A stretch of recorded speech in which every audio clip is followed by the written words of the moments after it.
4000 et 4500 personnes dans les rues aujourd'hui pour réclamer le droit au logement, malgré le fait que la ministre du Logement a reporté la trêve hivernale de 15 jours.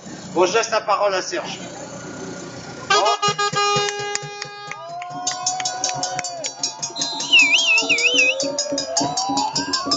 Ah, je vais pas être plus long. Je vais pas être long parce que vous avez 4 km et demi, on vient de faire. Alors, comme l'a dit Jean-Baptiste, c'est symbolique. On est entre deux bâtiments. Le bâtiment de la propriété immobilière, les propriétaires privés qui, depuis des années, nous demandent toujours plus de cracher au bassinet.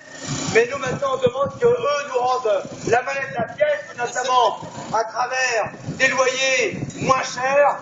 Et cela, c'est possible, Et l'autre côté, on fait un peu de visite historique.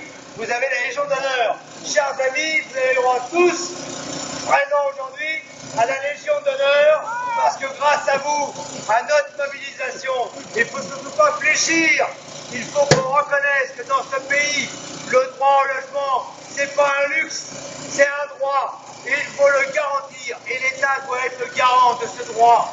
Car aujourd'hui, avoir un toit, c'est aussi avoir droit à sa dignité.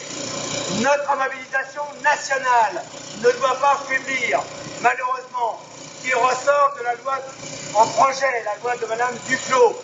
Il faut nous mobiliser, car les échos que nous en avons risquent d'être mauvais pour les familles, locataires ou non. De plus, autre mauvaise nouvelle, ils veulent mettre dans le droit commun, c'est-à-dire enlever de sa substance le droit au faisable logement. Donc nous avons tout intérêt à nous mobiliser. Oui, c'est possible de faire autrement. Les moyens existent. Comment se fait-il qu'on puisse dégager des milliards en une seule nuit pour pouvoir faire que les patrons, les spéculateurs aient toujours plus d'argent?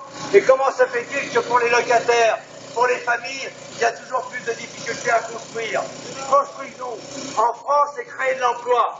Donc, chers amis, je vous demande à continuer la mobilisation. Tous ensemble, ne soyons pas désunis face à l'unité des propriétaires pour continuer ce long et dur combat. Mais j'en suis persuadé, vous serez présents et vous répondrez présents aux prochaines mobilisations qui doivent avoir lieu dans les prochains jours. Merci et continuons ensemble la lutte.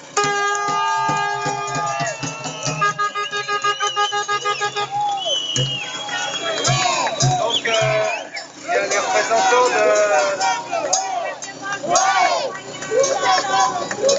Alors là,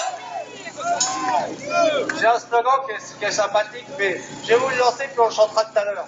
Hein, il dit, c'est les sans-papiers qui nous l'ont soufflé là. La droite expulse, la droite a expulsé, la gauche continue. Les où le changement? Les où le changement?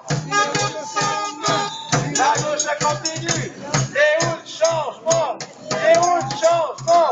La droite a expulsé, la gauche continue. Les où le changement?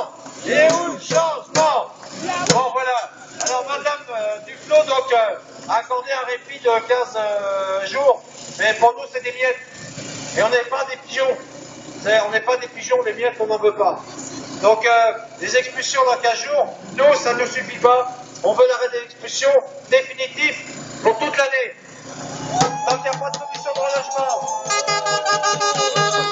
Arrêt des expulsions sans relogement, bien entendu. Nous voulons aussi la baisse des loyers tout de suite, parce que les locataires sont exsangues. Et les jeunes qui n'arrivent plus à se loger, qui vont mettre 50 à 70% de leurs revenus, les retraités qui se demandent comment ils vont payer à la fin du mois, les chômeurs aussi, ceux qui tombent au chômage, hein, et ceux qui ont des boulots précaires, qui ne savent pas comment ils vont faire à la fin du mois s'il faut payer l'électricité, l'énergie, l'école ou la santé pour les enfants. Donc c'est ça aujourd'hui la vraie situation. Et ceux qui en profitent, c'est ceux-là. Ceux qui sont là, dans leurs beaux bureaux, les proprios, les compagnies d'assurance,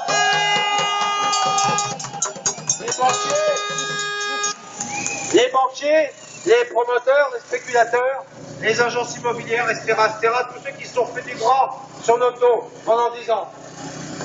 Voilà, donc nous on demande la baisse des loyers, la baisse des charges, la baisse de l'énergie, pour que le logement redevienne accessible à tous dans notre pays, comme il l'était il y a 20 ans ou il y a 30 ans. On demande aussi la réquisition des logements vides. 2,4 millions de logements vacants dans notre pays.